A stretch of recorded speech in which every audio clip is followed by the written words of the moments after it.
নির্বাচনী পরিবেশ বজায় রাখবার জন্য বিএনপি নিজেদের পক্ষ থেকে দায়িত্বশীল আচরণ করবার চেষ্টা করছে, আমরা দেখছি। এখন নির্বাচন কমিশনের অনুরোধে বিএনপির চেয়ারম্যান জনাব তারেক রহমান সাহেবের ব্যক্তিগত সফরও স্থগিত করা হয়েছে, দেখেছেন আপনারা। উত্তরবঙ্গে যে সফর, জি। এখন নির্বাচন কমিশন নিরপেক্ষ একটা ভূমিকায় থাকবে, নিরপেক্ষ একটা নির্বাচন করবে।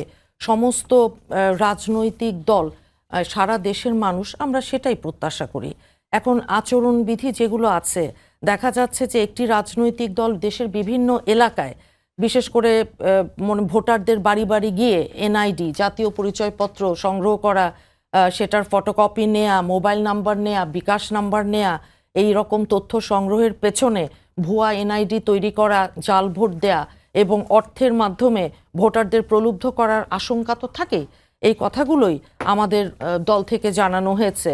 এই বিষয়গুলো দেখেন গণমাধ্যমে প্রকাশ পেলেও আমরা দেখছি না যে নির্বাচন কমিশন কোনো কার্যকর ভূমিকা এই প্রবলেমগুলোকে অ্যাড্রেস করবার জন্য নিয়েছে। এই বিষয়ে প্রধান নির্বাচন কমিশনার সহ অন্য যারা কমিশনার আছেন ওনাদেরকে বলা হয়েছে যে কি ব্যবস্থা নেওয়া হয়েছে, কিন্তু সেটা এখনো মোটেই আপনার স্পষ্ট নয়। কাজেই এই রকম অনৈতিক, বেআইনি আর সুষ্ঠু নির্বাচনের পথে অন্তরায় হয়ে দাঁড়াবে যেই পদক্ষেপগুলো, সেগুলো তো আমরা বলবই।